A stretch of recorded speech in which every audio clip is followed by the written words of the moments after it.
Welcome to Call Your Hits, a Storm Riders Airsoft podcast.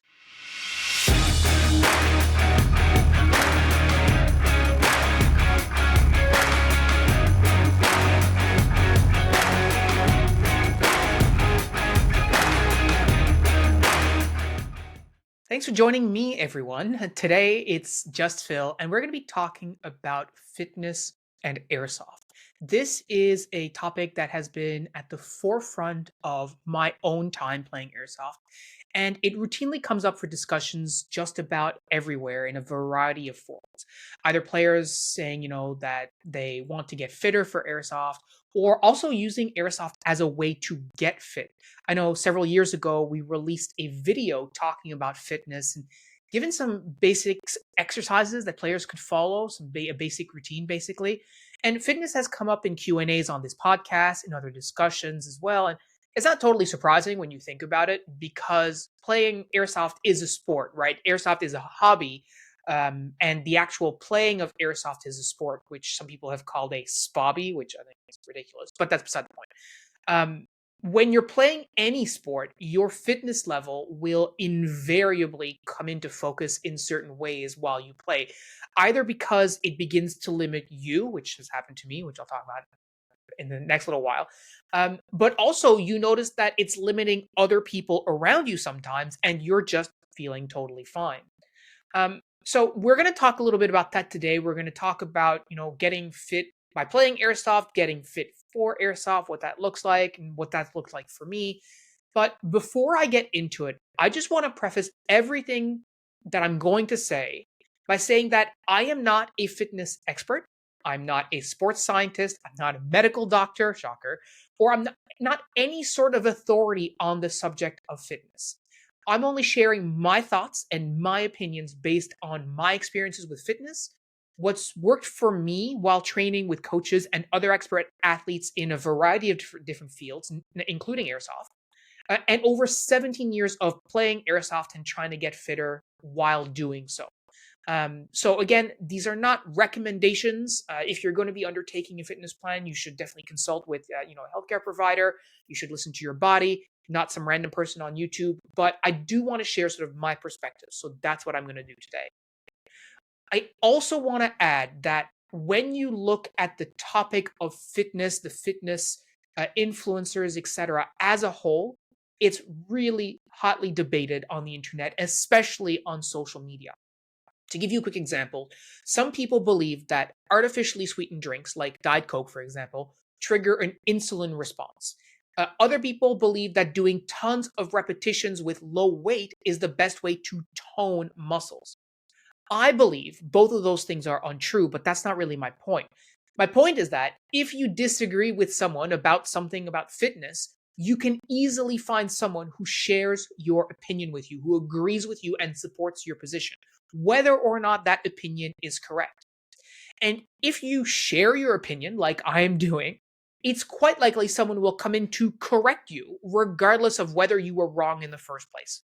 The whole realm of fitness is a bit of a quagmire. It's a bit of a minefield, to say the least. So today, I'm really going to be honing in on airsoft fitness specifically, and how airsofters tend to view and interact with their own fitness in the lens of how I've done that myself over my time playing airsoft. So the first thing I want to dig into is the idea, and I've heard this many, many times, that players use airsoft to get fit, right? I'm playing airsoft and it's going to be my fitness mechanism. And right out of the gate, I think that's awesome. I think, when I think about sort of our average listener based on our gender, age, demographic on the podcast, on the channel and stuff, I think that when those average listeners, when an average listener like yourself think about getting fit, they generally mean lose weight, or more precisely, lose body fat, and also improve their cardiovascular health. They want to weigh less and they want to be able to run around on the field more without getting fit. That's generally speaking what people think of when they think about using airsoft to get fit. And with that in mind, I think airsoft can be great for that. Airsoft can absolutely be physically demanding.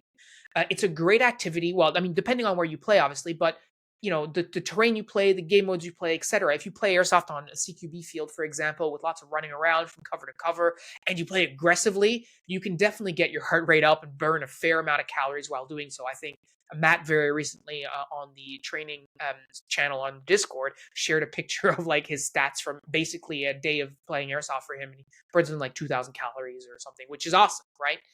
Even if you're playing a more milsim game, I mean, if you're going on a really long patrol for a long period, you're carrying, all your kit on your back, you got 40 pounds of kit, etc. Like that can be really good exercise too. And especially if you are someone who, like myself, maybe might be a little bit overweight, well, carrying all that extra weight of your own body, let alone anything else, I mean, it all adds up. So airsoft can be great for your overall fitness. And there's a ton of ways that airsoft can improve your fitness depending on how you play, as I mentioned, but also what you do during a game. I mean, think about it. Sometimes you go prone. We know going prone is useless in airsoft, but sometimes you go prone.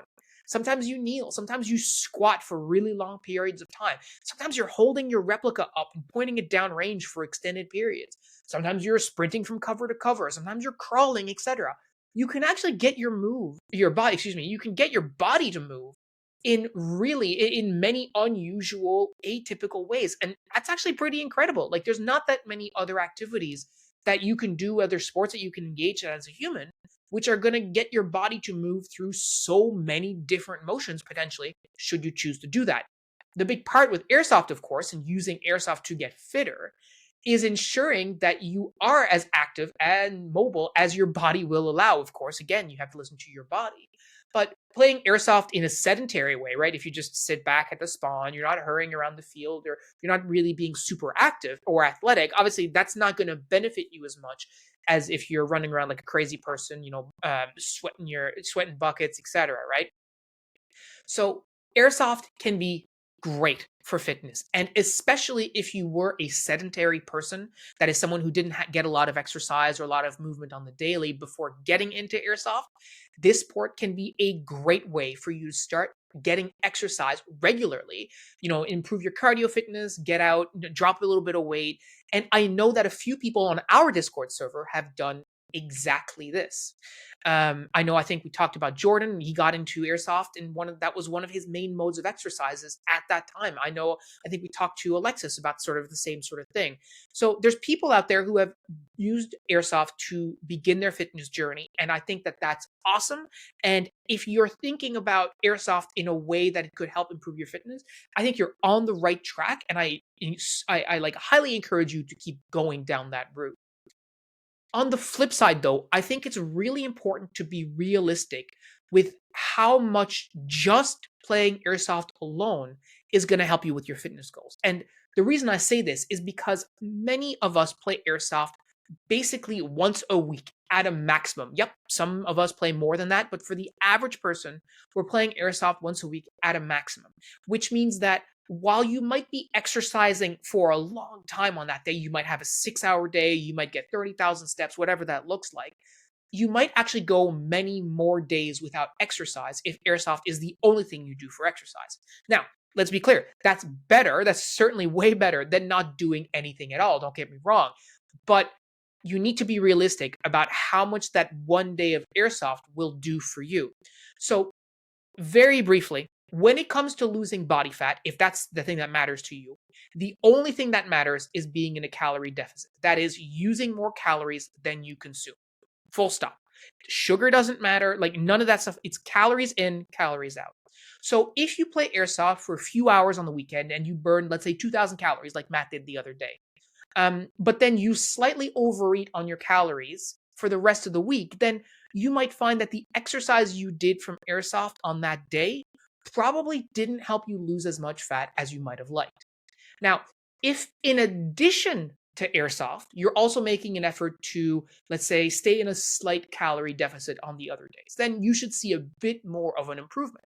And if on top of that, you decide to go for a 30-minute walk 3 times per week, now you're really cooking with gas, right? You're really setting yourself up to maximize the fitness benefits you get from airsoft every time you play.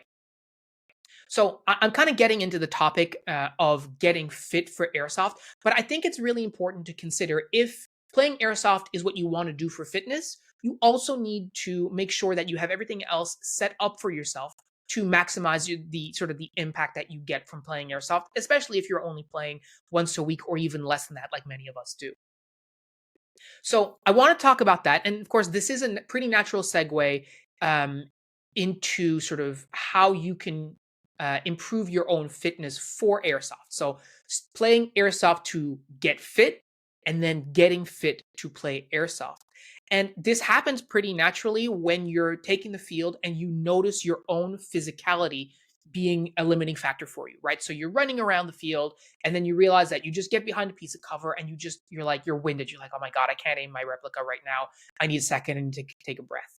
Or you're playing a couple of quick games, a couple of quick skirmishes. You play one game, take a break, play another game, and then you're like, oh my God, I need to sit down, right? You might be like, wow, I kind of, maybe I need to get a bit fitter. And I want to give you a glimpse into my journey with airsoft because this is exactly what happened to me. This is not something I've really talked about in the past, but just to get into it, I've never been a particularly fit or athletic person in my life in general, right?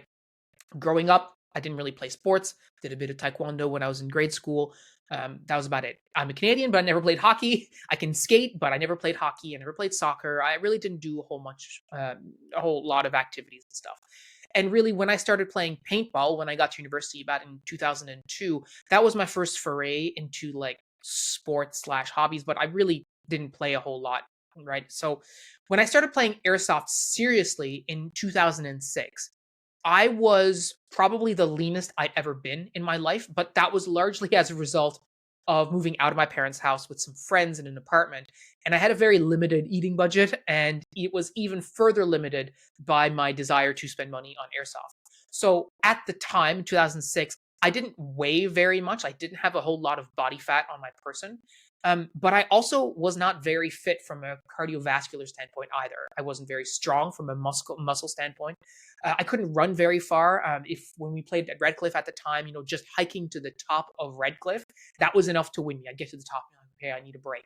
But at the time, I really didn't care because I was just starting to play airsoft. It was way too much fun, and everyone in the community was also roughly at a similar fitness level that I was at. We were having more or less the same struggles. Some people were, huffing and puffing because they were smokers. Some people were not as fit. And so we were just going up there having fun, and we weren't really worried about the limitations on, physicality, the limitations on your body. And that might resonate with some of you who are playing right now, and you might not even realize that you're struggling in those ways. That's great. But this was 2006. And if you fast forward now to 2009, I started struggling at the time with some mental health issues, which I won't really get into here. But suffice to say that at the time, my weight ballooned from about 165 pounds. So I don't know, that's like, 70 something kilograms or 80 something kilograms, to 215 pounds or almost 100 kilograms, which for someone of my height is quite a lot. And so not only was I overweight, I also still did not have any strength or any cardio fitness either. We had started the Storm Riders team roughly just a little bit before this. And I started noticing that my performance was decreasing comparatively to other players on the team. We started recruiting other players. We met, guys like Chris and Miles and Mark and Fong and all these people who were much fitter than I was. And I'm like, man, I don't like this. I would run from cover to cover, and I needed to take a breather when I got there before I could actually properly provide, support fire or whatever. When we got to the top of Redcliffe, I need to take a much more significant break. I need to take bigger breaks between games.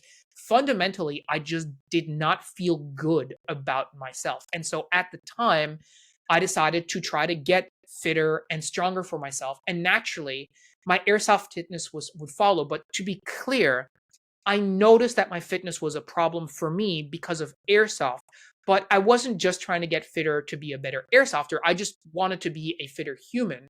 And that second part about airsoft would be sort of a bolt on, right? It was just an added bonus. So that's what I did. So through a mixture of diet and exercise, by 2011, I was the strongest and fittest I'd ever been. I was back to an acceptable 165 pounds, 50 pounds down from where I started, which is basically the same place, but much stronger. Today, I'm heavier than that. I'm less strong than that, but my cardio fitness is much, much better than it was at the time because of all the running I'm doing, and the training that I'm doing, and so on and so forth.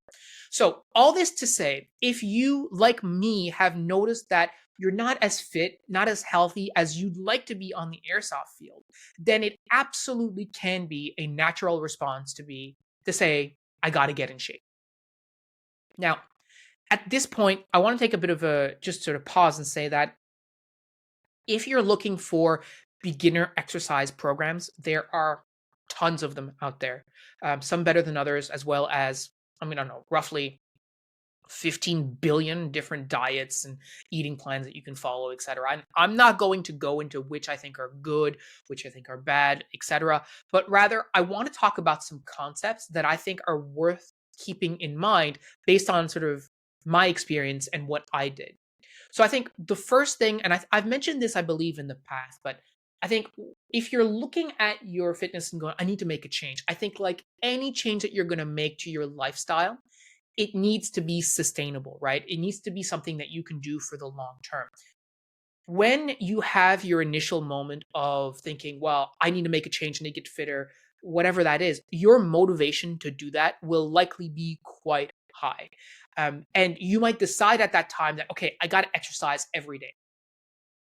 I need you to realize that any significant shift in your fitness is going to require a period of time longer than your motivation to achieve it is likely going to last. In some cases, it could be months. In my case, it was 2 full years, right?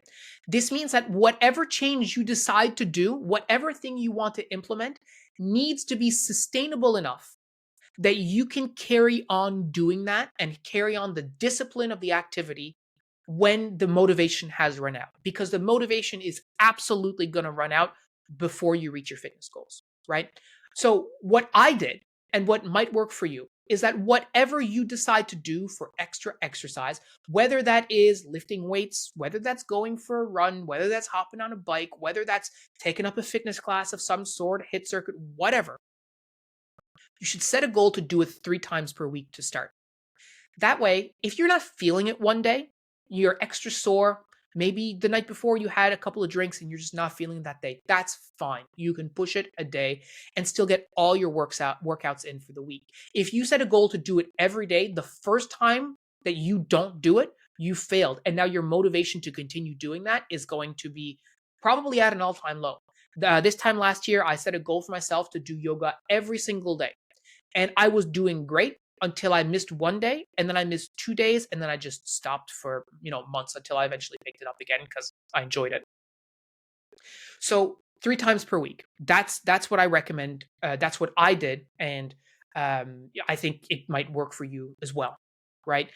After a few months of doing that, you're in a routine, or at least got to a point where I fell into a routine and I no longer had any struggle sticking to it. I recently made a change to include some weightlifting, which I can talk about in a little bit, as part of my regular routine. I already have a routine, so it's slotted perfectly in there. I didn't even have to think about it. It's not any extra work. It feels like it's something I've just always done. This is not easy.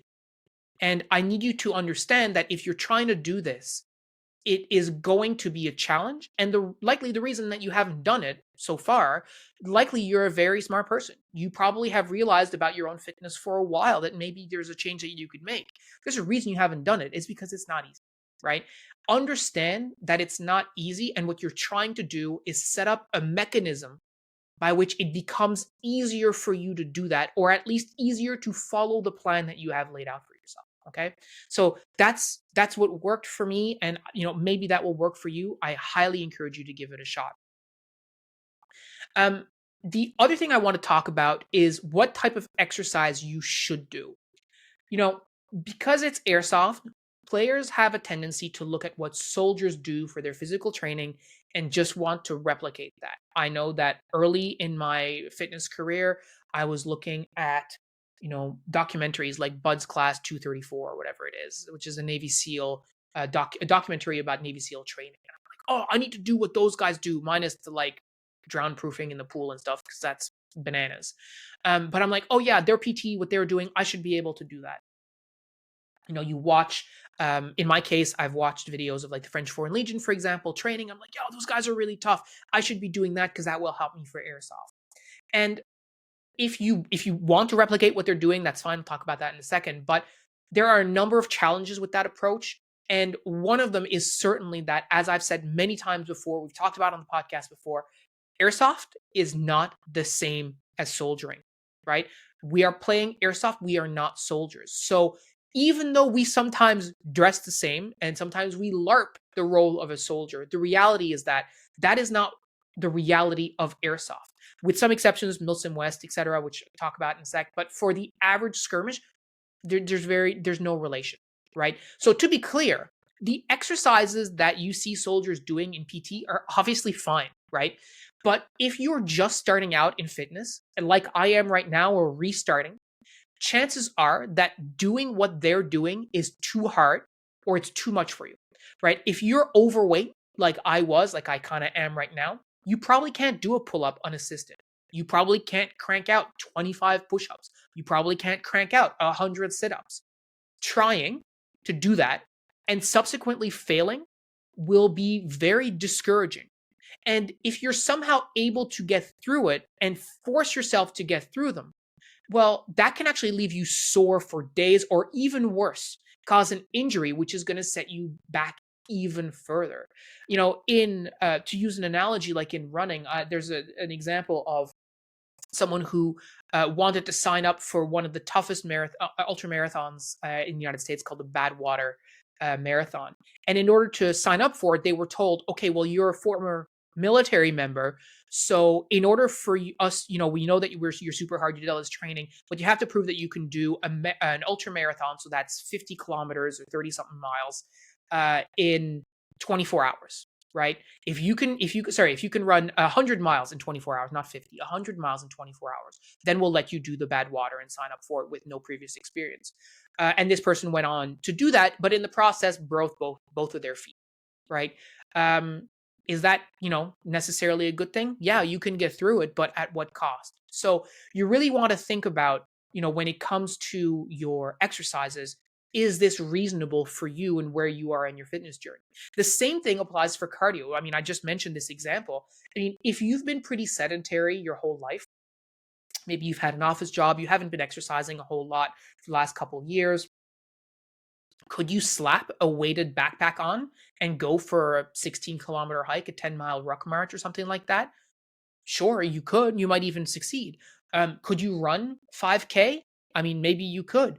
But either way, it probably will be way too much for you. And if you do succeed, you'll be beat up and sore, but more than likely you're going to fail, and that will leave you demoralized. Again, what you're trying to do is to set challenges for yourself that are achievable given your current fitness level. So, what I've done and what might work for you is to pick an easier goal that you can actually achieve and gradually increase your workload over time.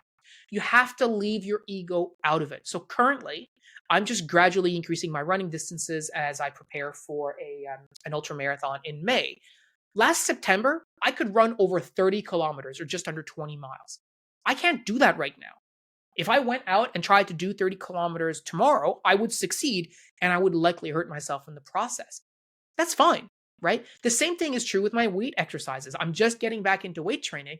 I can't do nearly as much weight on my shoulder press as I used to. It doesn't make any sense for me to put, 135 pounds on my back and start trying to do a shoulder press. Like, that's just not, that doesn't make any sense for me right now.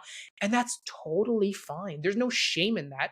I will use lighter weight that matches my current strength level and work my way back.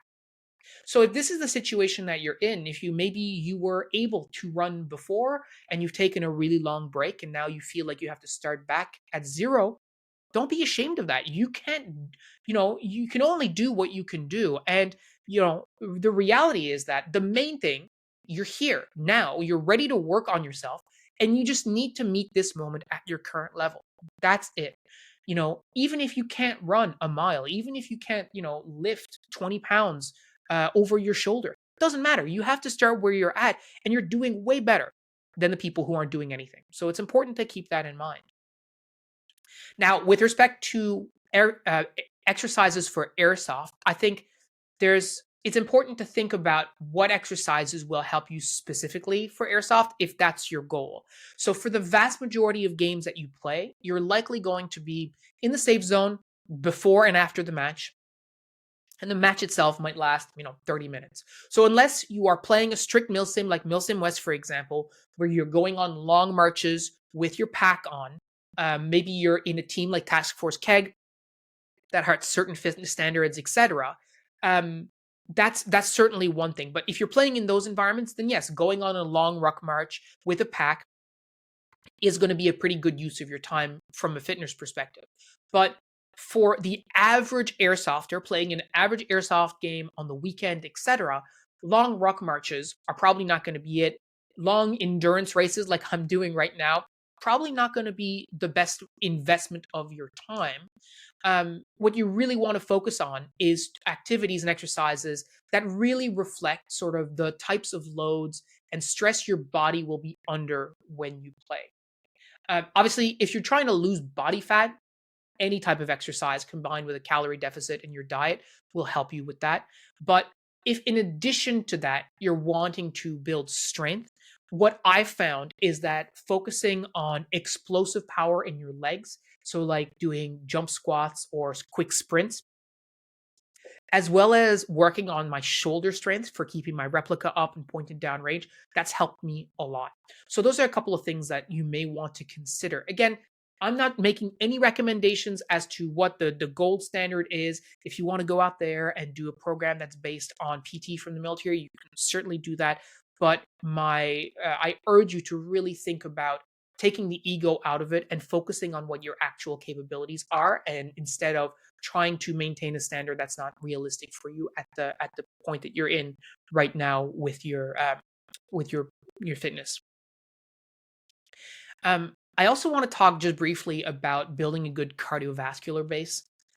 So this like the kind of running that I do is all about building that cardiovascular endurance, and that can help a lot with feeling winded. It can help a lot with recovering between matches. So, for example, if if I play a game and I run like a crazy person around the village and I go back to the safe zone, I I'm at a point with my cardiovascular endurance where it doesn't take very long for my heart rate to come back down, and I'm good to go again. The more exercise of this nature you do, the better your heart rate recovery becomes, and that will help you sort of manage that on the field for yourself, right? One thing I would suggest though is when it comes to cardiovascular exercise, typically you're going to be doing those activities for a little bit longer. So pick something you actually enjoy. If that's hiking, that's great. Other good options, I mean, I'm a runner, so I'm always going to suggest running. People say, "Oh, running's bad on your knees," and that's a complete falsehood. Running is not bad on your knees. If you run with good form, with good shoes, you will be fine. But there's also cycling. Cycling is awesome, especially if maybe you have an ankle injury or some sort of lower leg injury. Cycling can be a really good option. Rowing is excellent. Swimming is a fine option as well. So go and look at the various cardiovascular activities that are available to you, depending on where you live, if you have access to a gym, etc. And pick something you enjoy. And again, that can be as easy as just going out on walks, going out on a couple of walks, 3 walks a week with your family members, with your loved ones, with your friends, with your spouses, whomever. 30 minutes, 45 minutes, an hour. Just go out there and enjoy the activity, and that'll make it a lot more sustainable for the long term as well. The other thing I would also mention is just around the army like PT routines.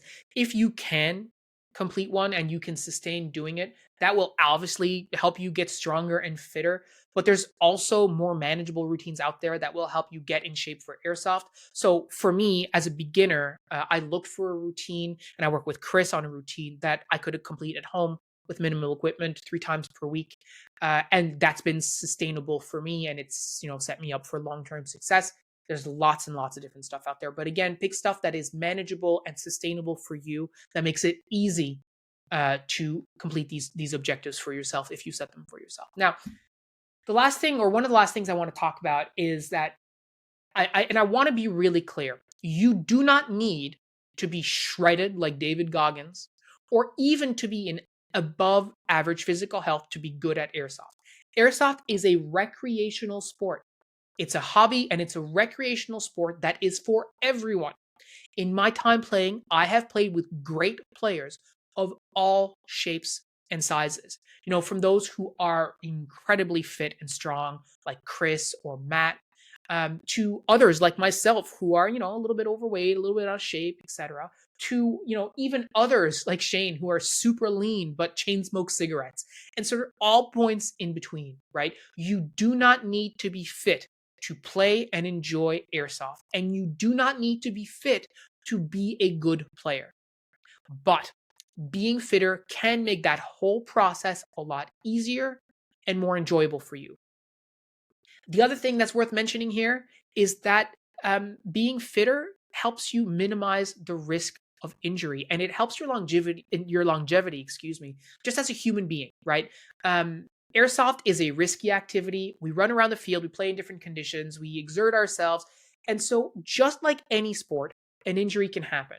You can suffer from heat exhaustion or even worse, heat stroke if you're not well conditioned. So being in shape and in better physical condition can absolutely help you stave off certain injuries in some cases, or recover faster if you do sustain an injury.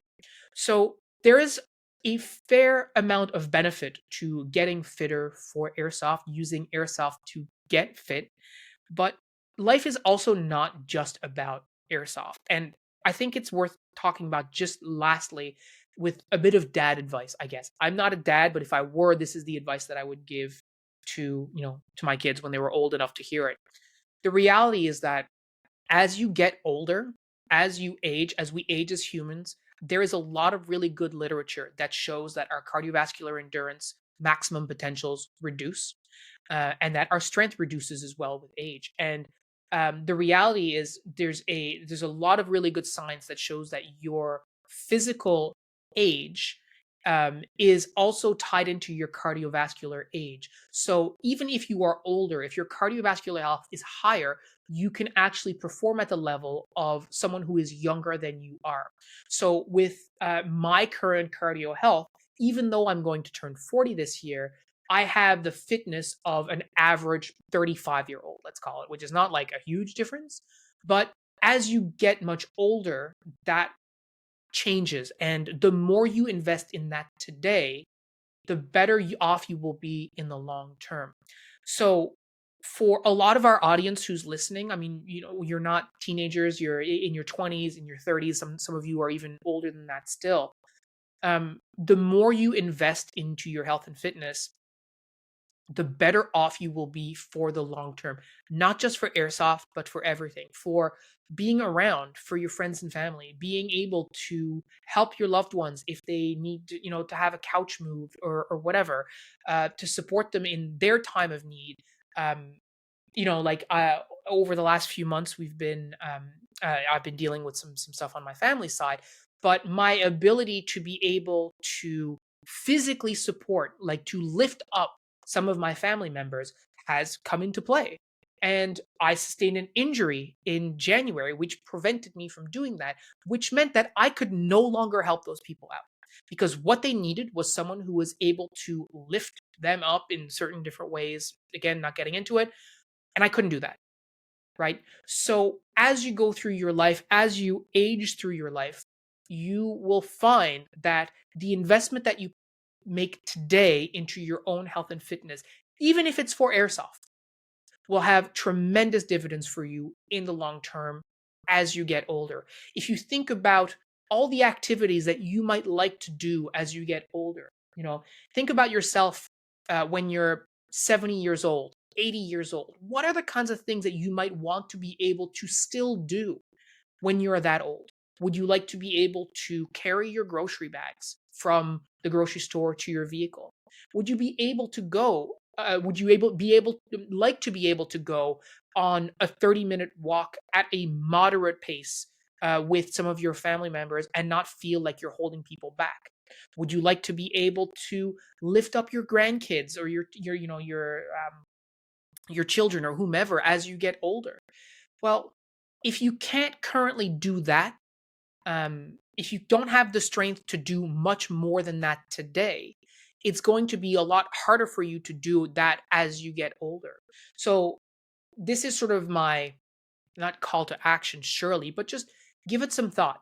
If this is something that you care about for airsoft, is if your fitness is something that you want to improve for airsoft, you also need to think about perhaps how it's going to benefit you for the long term and in the rest of your life. And maybe that will be enough to give you that motivation to really get started, to put a plan in place, to build that discipline, and to keep on cracking at it. So that's my spiel on airsoft fitness. Um, I think I've had my own sort of journey with it. I continue to struggle even today with making sure that my diet and exercise are tuned in. I'm doing the right things. I'm as strong and as fit as I can be, um, and it never really gets easy. But my one of my favorite mantras in the world is, if it were easy, everyone would do it. So that's the challenge that I set myself. I choose to do the difficult thing for myself because I know that I'm going to benefit from it sort of in the long term. So there it is. Hopefully you found this helpful. Hopefully you found this sort of monologue about airsoft fitness helpful. I would love to hear your takes on that in the comments. You can join the Discord. Let me know what you think. We do have, as I mentioned, a tactics and training sub channel on the Discord, where we talk about our training plans and what we're doing, and we hold ourselves accountable to doing the things that we say we're going to do. So if you're maybe looking for a little bit of support, camaraderie, motivation, whatever, join the Discord. We're happy to do that for you, happy to be those people for you. But until then, thank you so much for listening. That's all I've got for you this week. Hopefully, we'll be back for it with Pat next week. But until that time, that's all I have. So thanks for listening, and we'll talk to you next time.